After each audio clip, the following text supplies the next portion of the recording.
মাঝ সমুদ্রে শুনশান নীরবতা। আমেরিকার একটা অত্যাধুনিক যুদ্ধ জাহাজ টহল দিচ্ছে। চারিদিকে শুধু নীল জলরাশি।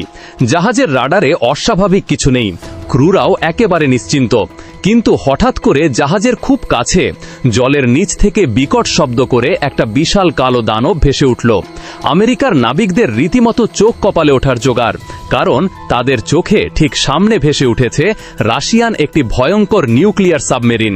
জাহাজের সাথে সাথে বেজে উঠল ইমার্জেন্সি অ্যালার্ম। সবার মনে একটাই প্রশ্ন, যুদ্ধ কি শুরু হয়ে গেল? তৃতীয় বিশ্বযুদ্ধ কি তাহলে লেগেই গেল? হ্যাঁ, আজ আমরা কথা বলবো সমুদ্রের বুকে ঘটে যাওয়া আমেরিকা আর রাশিয়ার এমন এক লোমকর্ষ মুখোমুখি অবস্থান নিয়ে, যা আক্ষরিক অর্থেই পুরো বিশ্বের শ্বাস আটকে দিয়েছিল।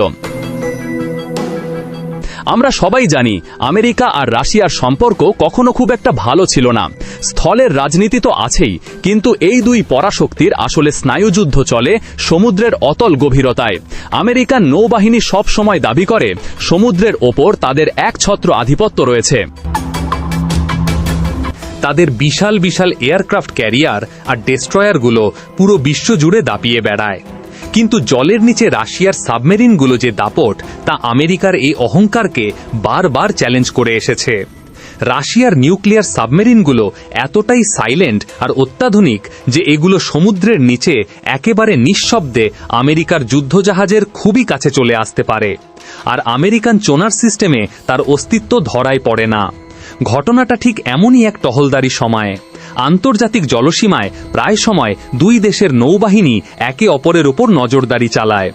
সেবার আমেরিকার একটা ডেস্ট্রয়ার জাহাজ নিজেদের রুটিনে টহল দিচ্ছিল। সবকিছু স্বাভাবিক চলছিল। জাহাজের সোনার অপারেটররা জলের নিচে সিগন্যাল মনিটর করছিল। হঠাৎ সোনারে একটা অদ্ভুত সিগন্যাল ধরা পড়ল।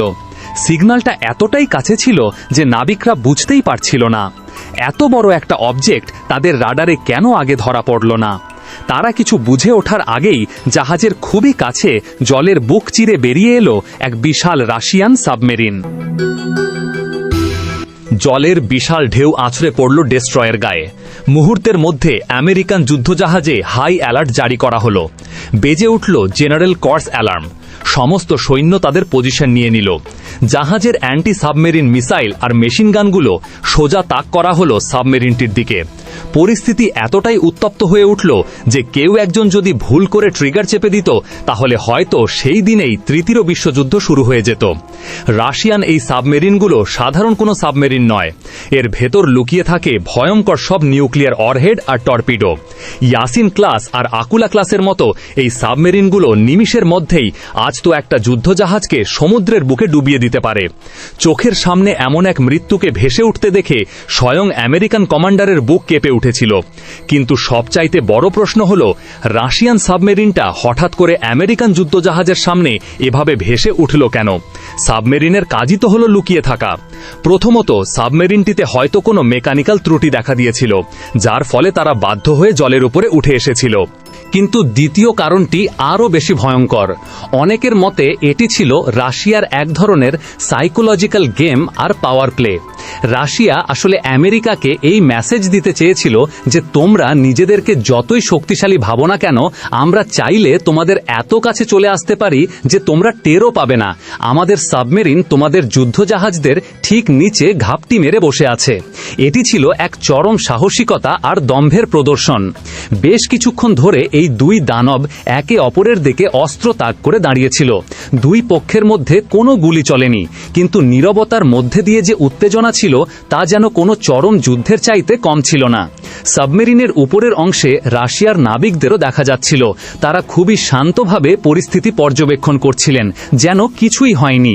কিছুক্ষণ পর রাশিয়ান সাবমেরিনটি ধীরে ধীরে আবার জলের নিচে ডুব দিতে শুরু করল, আর চিরচেনা অন্ধকারে মিলিয়ে গেল। আমেরিকান ক্রুরা যেন হাঁফ ছেড়ে বাঁচলেন। কিন্তু এই ঘটনা আমেরিকার নৌবাহিনী কর্মকর্তাদের রাত্রের ঘুম হারাম করে দিয়েছিল। তারা বুঝতে পেরেছিল জলের ওপর তারা যতই রাজত্ব করুক না কেন, সমুদ্রের নিচে আসল রাজা কিন্তু রাশিয়া। আপনাদের কি মনে হয় রাশিয়ান সাবমেরিনটি কি সত্যি কোনো যান্ত্রিক ত্রুটির কারণে ভেসে উঠেছিল, নাকি এটি আমেরিকার প্রতি রাশিয়ার একটা কড়া হুমকি ছিল? আপনাদের মতামত নিচে কমেন্টে জানাবেন। আজকের এই রোমাঞ্চকর ভিডিও ভালো লাগলে ভিডিওতে লাইক দিন, বন্ধুদের সাথে শেয়ার করুন। দেখা হচ্ছে অন্য কোনো এপিসোডে।